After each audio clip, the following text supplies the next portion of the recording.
Like, not at all. I just got a few really random things that I want to say. Um, so I saw an article today where they said Herb is going to be um, playing the role of Belle, the Disney character, in this upcoming reunion or something celebration of Beauty and the Beast. And while I'm excited for deeply melanated women to receive these opportunities, I'm a person who is a thinker, and as a thinker, I don't like to just go along and just accept what's happening, and not play the whole tape, you know, because when you're making lemonade, let's not forget that some lemons have to go in there. It's not just sugar and water, sugar and spice and everything nice, like they lied and told you. There's some lemon that have to go in there to make that lemonade. So it's a bittersweet.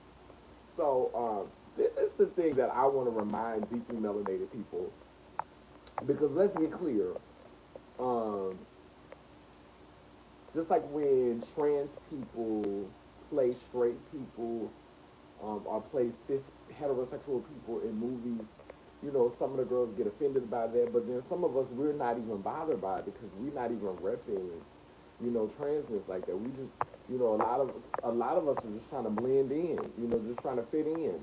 And I'm not gonna say that that's not necessarily going on with black and white people, because not every black person wants to be black. Some of them want to pass for Caucasian because they see the benefits of passing.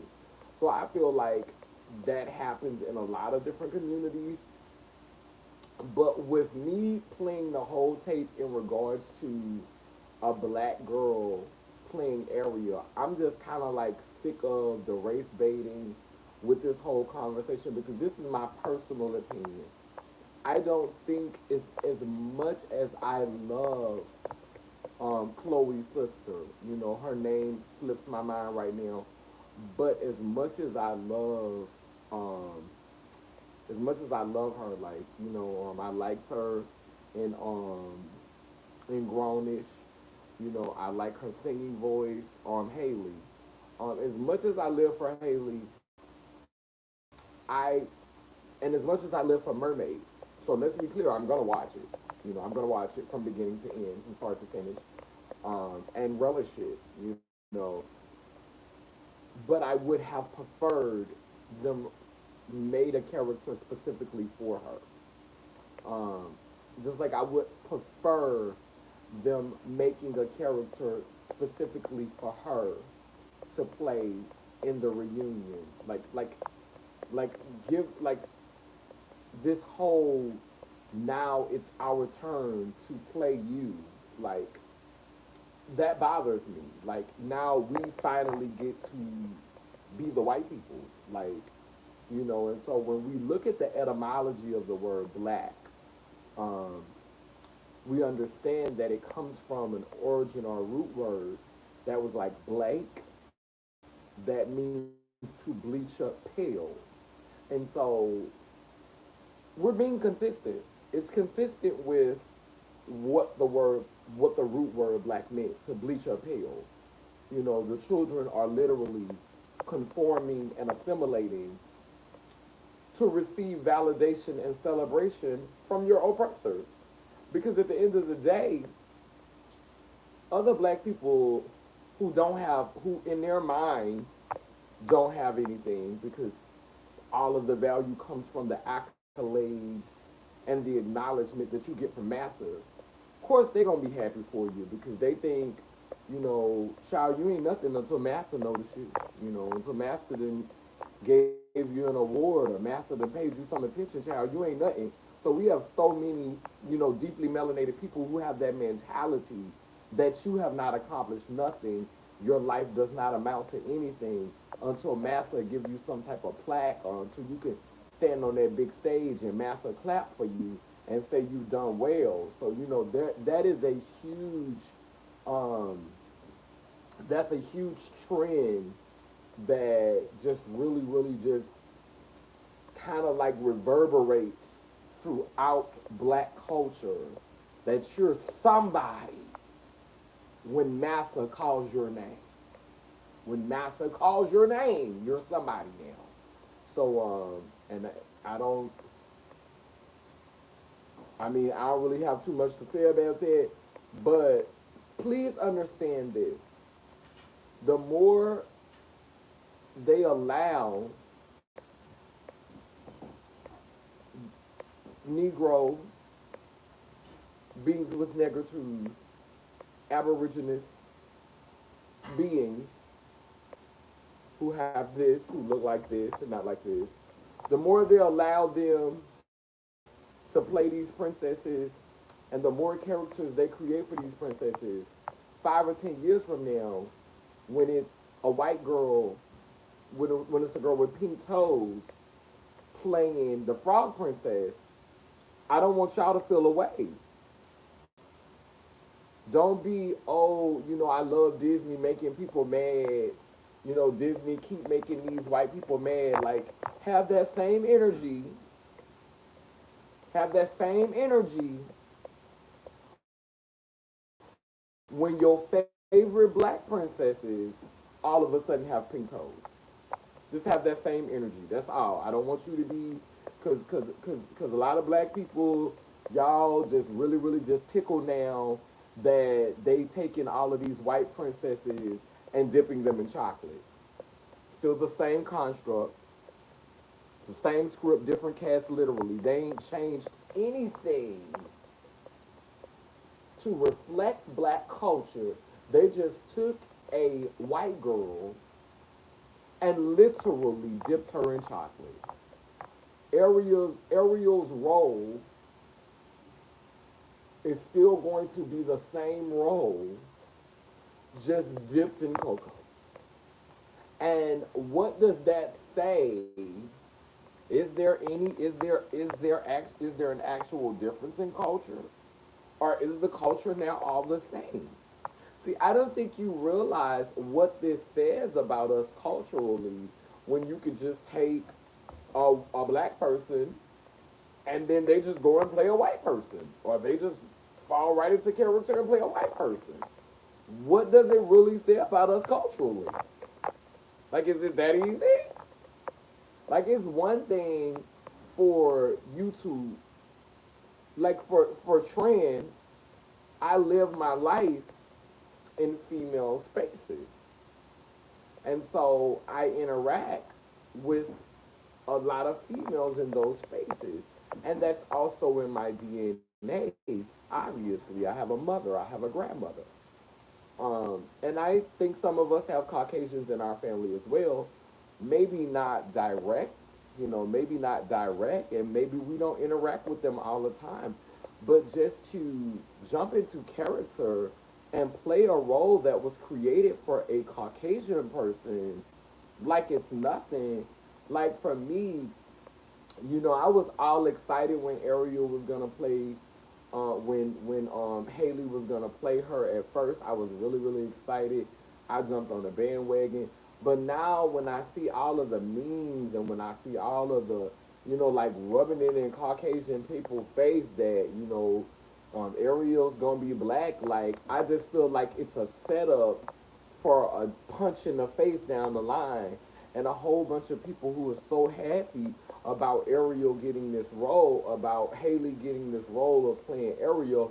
I could see y'all 10 years from now when the Frog Princess, and I'm gonna feel away because she's from New Orleans. If they give this girl pink toes and make her white, I'm not sitting up here and lie and tell you I'm not about to be in my feelings. I'm not gonna sit up here and pretend like I'm not gonna be in my feelings if they turn the Frog Princess into a Caucasian. So I'm not really like super excited about um all of these Caucasian princesses being swapped out for princesses with negritude. I'm not really excited about that. I would be more excited if Disney took the time to craft original characters for these girls. Because at the end of the day, I don't want Disney to be talking about in 5 or 10 years from now what's good for the goose is good for the gander. Y'all was all on board when Ariel was black. When we let Haley play black, y'all was all on board when her played Belle. Y'all was on board then. Get on board now. So, I just wanted to go ahead and vent and say that because I feel like it's a lot of people around here who's so excited about this, but y'all not playing the whole tape. You know, we don't know what's up Disney's sleeve. Disney could be trying to appease y'all, but it's also like I said, it's just really, really slick. And for black people to be so happy, like you have to ask yourself, it's the gatekeepers that's really got y'all like happy. It's the gatekeepers that's got y'all, the gatekeepers who high up on the plantation, you know what I'm saying, whose job it is to keep the slaves, you know what I'm saying, in line and to keep the slaves of a certain mindset. Like the gatekeepers literally got y'all like happy that Haley is going to play a role that was created for a Caucasian girl, like literally written with a Caucasian girl in mind. And y'all are excited about that. And I was right with you. I was with you. I was with you. But then, like I said, being a logical person who thinks, I had to play the whole tape. I was like, how would you feel if 10 years from now there was a couple of more brown princesses and then all of a sudden they said, okay, well, we let her play Belle and we let Haley play the Little Mermaid. So now we could just go ahead and swap out, the Frog Princess and make her a Caucasian. Like I had to play the whole tape. And when I played it, I didn't like it. So no, I'm not gonna be happy. I'm happy that Haley is getting to have this opportunity and have this experience, but I'm not happy as like we're making some type of strides or something. Like that's not the move for me. Like personally, I'm happy for Haley to have this experience, but this is not groundbreaking. This is not world changing for me. This is not that. This is not what that is for me. Oh, she gets to play she gets to play a role that was created for a white girl. She gets to be Ariel. Ariel is even a white girl name. Come on, like it's literally got Aryan race in the word, like Ariel, like this has to do with whiteness. Come on now. So like no, I don't look at this as something groundbreaking or world changing that they're swapping her out. Like they're dipping this white girl in chocolate, basically, because that's how they did. This it's not going to be no dramatic change. She's not going to be in the Little Mermaid. Um, like it's not going to reflect the culture. Like they're not going to give all that. They're not going to totally change the Little Mermaid story. They just changed the skin. Now, I think that they're gonna try to modernize it because, like in the first Little Mermaid, she was sad. She was just a poor, unfortunate soul. Lost her voice trying to get a man. So I think like how they kind of did in the Fa Mulan when they made it a real life story. I think that they're gonna try to redeem the Little Mermaid because she started off being really, really pathetic in the Christian Hans version. Like she loved him, didn't even get him, and she turns into sea foam at the end. And so the Disney character kind of like gave her just a little bit more backbone, a little bit more integrity, but she was still sad. Like she was still a very sad. It was still just a very sad example of the womankind. Like it was just sad. It was just sad. Out. It was one of my favorite movies. Like literally, because I used to be one day my prince will come along and he will be big and strong. I was right on the bandwagon with the girls, honey. So, I used to believe in all that perfect love Walt Disney shit too. So, I'm not gonna lie, your girl was on the bandwagon. Like, Little Mermaid was my favorite movie simply because I love mermaids. But I'm just gonna go ahead and keep it a buck, keep it on the bean, and I'm not gonna hold you. Like, she was sad. So I'm hoping that they will change the story enough to give her some type of backbone, some type of tenacity where, she's just not needing a man to make her happy and needing a man to complete her and willing to risk everything for a man. It's just not that sad, like it's okay to love, like it's okay to want love, but just don't be pathetic. Don't be pathetic for it. So I'm interested to see what they do with that. But we know culturally, it's not gonna change that much. It's just gonna be white culture dipped in chocolate, pretty much. And this is the last thing that I want to say before I end this live. Um, and this is kind of off topic, but it's still on topic because um, it has something to do with race and and policing and all that. So today I was having a conversation with someone who's a police officer, and they were telling they were saying, oh, y'all be rooting for these men, um, y'all be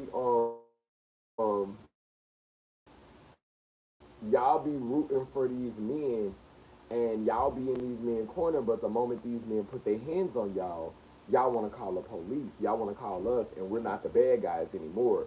Then y'all got so much respect for us when y'all need to call these police because these police is putting their hands on y'all.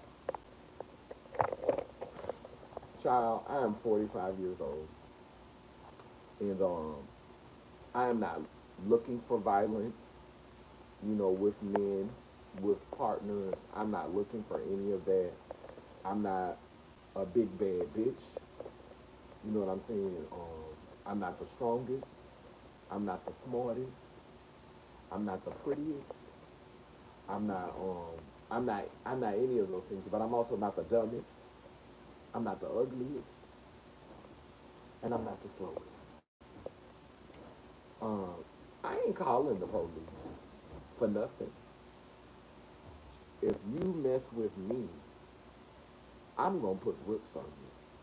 And I'm just gonna go ahead and keep it real. I'm not even gonna lie. I'm gonna sit at my altar and I'm going to shake my head like a bobblehead.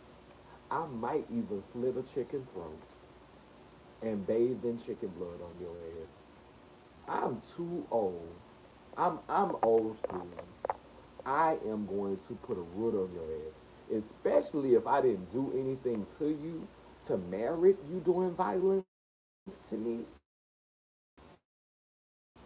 Now, if I was popping my shit and losing my mind and I went ham on you and I was just like punching on you and punching you in your face and all that and just disrespecting you and you feel like you have to handle your business, then okay. But if I'm sitting there minding my business, chilling, and you just take out on me in a furious rage just because you feel the need, because you feel like you're stronger than me, because you feel like, oh, I'm just gonna take this ass whooping because you're strong. I am going to be sitting at my altar. My altar works good. My altar works good. I make sacrifices on my altar. I pray to my ancestors every day. They hear me, and that's why I don't run to them like that.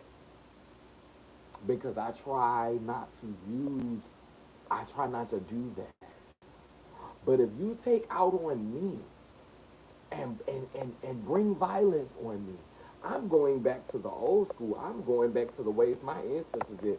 Baby, I will dance naked under the moonlight, bathed in chicken blood, honey. I am going to summon hell to earth for you.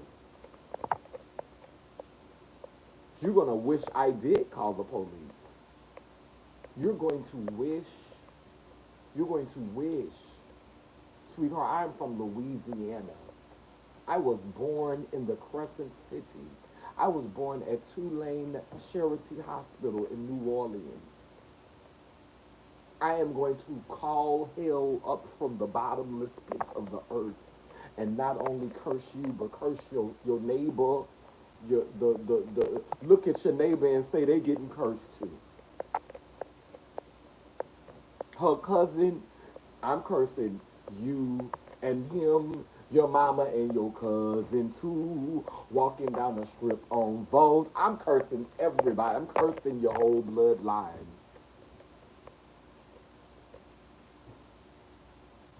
Now, if I was on some,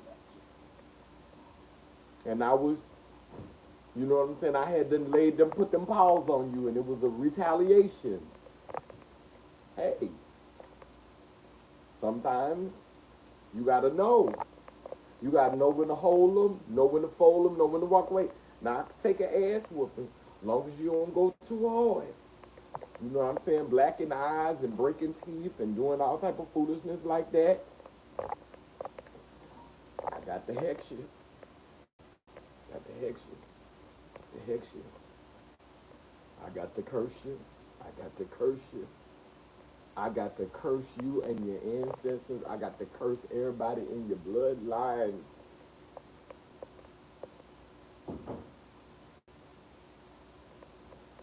Ain't no grace. Not gonna let you make it. But now, look like that eyelash need to be retouched up. But yeah, but if you know, if we was on some fuck shit and you just grabbed me and shook me and maybe gave me a little light choke, maybe clipped me and knocked me down, tried to shake some, knock some sense into me shaking me. That's one thing, you know. But when you go to trying to do bodily harm, like when you literally seriously trying to hurt me, and this goes for any man. It could be my uncle. It could be my father. Y'all already know that I'm broke down, baby, from the sex change and the moans. Oh, so you really trying to fuck over me, huh? You think you gonna get a prize for that, huh? Or you gonna get something, all right? You gonna get a trip to this altar. My God is God today. I'm summoning something from the bowels of hell for that ass. Period. And see, a lot of my sisters, that's why y'all got to walk around here with these guns. And that's why y'all got to walk around here, you know what I'm saying, with 911 on speed dial. Because your prayer life is a little off. I'm not judging you. I'm not judging you. Because I stay prayed up every day I walk out the door.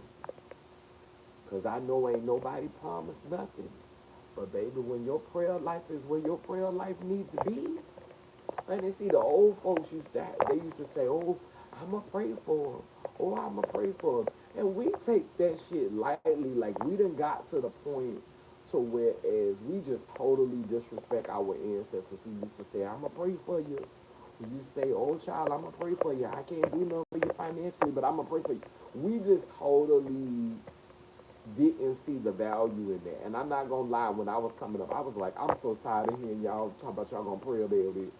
I'm so tired of hearing y'all talking about we gonna pray for you. I'm so tired of when you gonna get out there and do something. Like I used to be one of those very people that was like, baby, I'm gonna need you to do more than pray about it. But now that I done got to be 45 years old and I done lived long enough, baby, I realize how powerful prayer is. And you could pray for somebody, you could pray for them to come up or you could pray for them to fall down. But if you pray for them to fall down, you better make sure damn well that your intentions are in line, because if they have done no harm to you and they ain't done nothing to you and you praying for their downfall, you need to be prepared for some karma behind that. That's why I don't pray for people's downfall who have not wronged me. It's a lot of people who have wronged me and I still haven't prayed for your downfall. I still haven't sit up and prayed on your downfall. I don't need to. Because when you mistreat me, honey, you'll get your issue. Karma always make a way, honey. So I ain't even got to worry about it. But baby, if you harm me directly, intentionally, child, I'm beyond that turning the other cheek and looking the other way and forgiving. Oh no, forget all that. Mm-mm. I'm not even doing evil for evil. I'm doing justice. This is an intercession. I'm interceding on your behalf. Something needs to happen so that you can get your life together. Something needs to happen. So I'm gonna do a summoning spell for you to get your life together. It may look ugly in the beginning, but child, it'll work out in the end. So yeah, that was just a random thing from me. Just want to say, um, I respect the police. I don't have nothing against them. When I see them, I walk past them and I tell them thank you for your service. Because if I'm out there and they see something and they want to come to my aid and they want to help me and they could do it in a respectful way, I'm not going to say, oh, we don't need y'all, fuck the police. Like, I'm not going to give that energy. Like, do your job, help people, because some people are in that frame of mind where they need you. So, no, I'm not here to say, forget the police, we don't need y'all, because you never know when I could be in a situation where the police could really, really be helpful. So let's be clear in what I'm saying. I'm not saying forget the police, we don't need you, y'all useless. I'm not saying that. What I'm saying is I'm not calling you. If somebody tried to mess over me, I'm not picking up the phone and calling you. But if you just so happen to be there and you show up, well, thank you for your service. But I'm not intentionally, hey, how you doing? Da da da da. This happened to me. Like, no, I'm just not. I'm not in that place. I have not called the police on anyone since 2000 and since 2012. It's been 10 years since I called the police. And let me tell you something. It's been a few times since I've been in New York. I could have called the police. It's been a few times.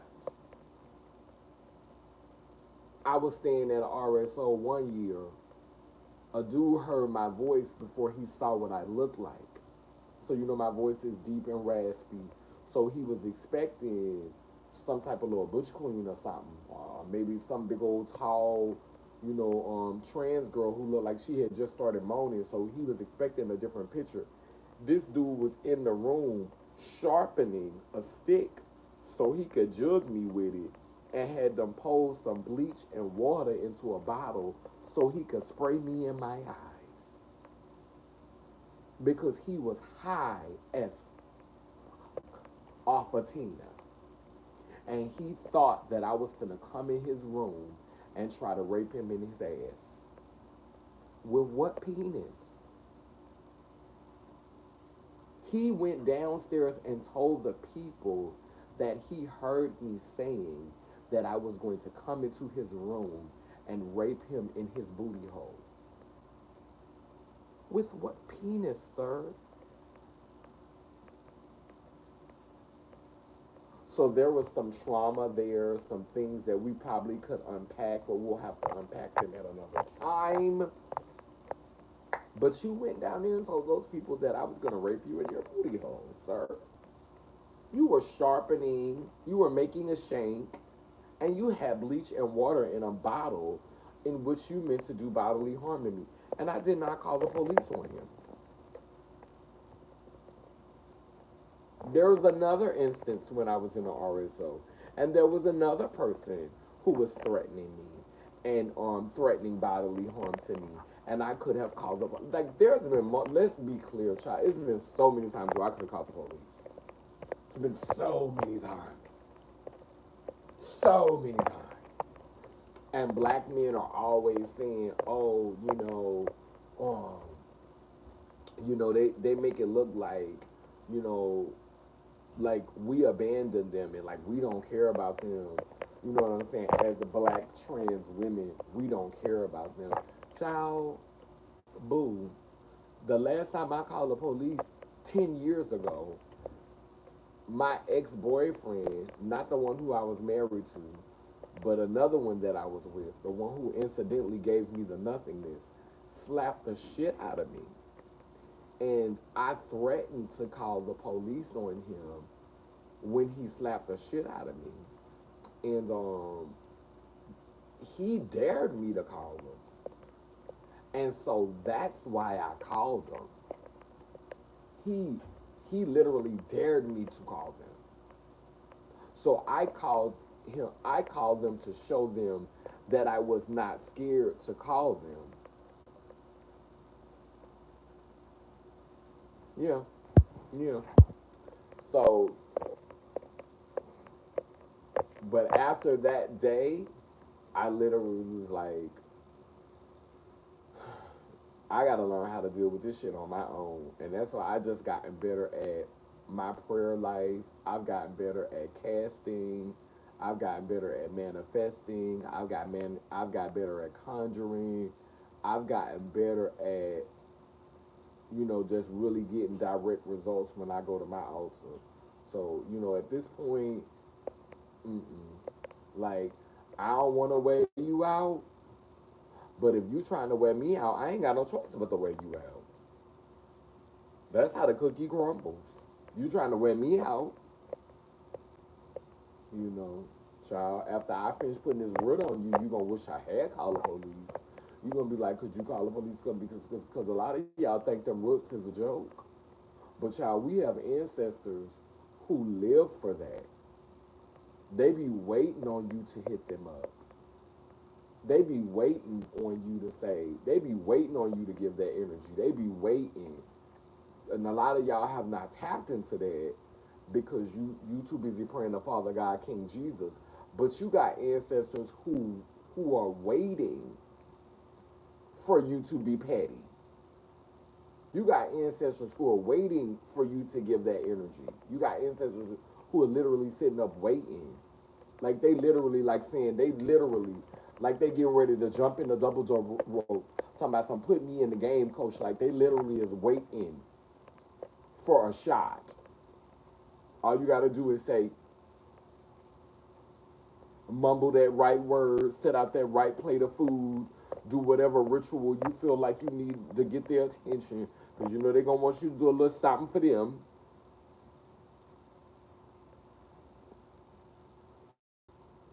So, I try not to need to go to my altar. I try um, when I do act, when I do, because I'm not going to sit up here and act like I'm perfect Patty and I always make the right decisions and I always, I'm always, thoughtful before I react or before I, respond to things. I'm not gonna sit up here and act like I always respond the way I should. I always give what I should because I don't.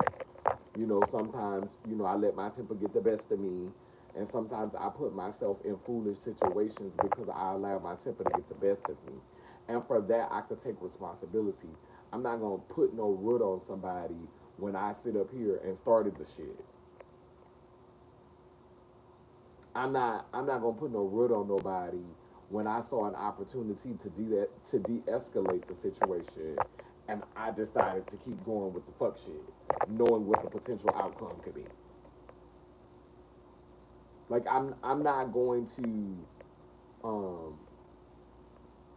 antagonize somebody purposely and then put a root on them. I'm not going to repeatedly trigger somebody and then say, "Oh, I got you. Now I'm gonna put a root on you." No, my roots come with integrity. My roots have integrity. That's why when that root get on you, girl, you gonna try to shake that hoe, and that girl ain't gonna go nowhere. It's gonna be like that girl is growing out your chest.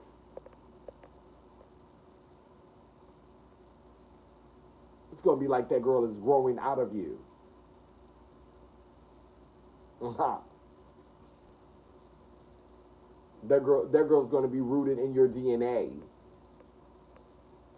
Girl, girl, you're gonna be scared to bust a nut or carry a child, girl, because baby, that root gonna be in your DNA. Transfer, girl.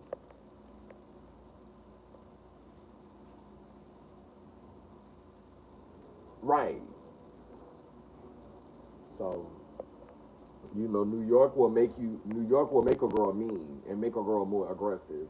You know, a lot of people say, oh, you know, New York can change you. New York can change you. Yeah, yeah.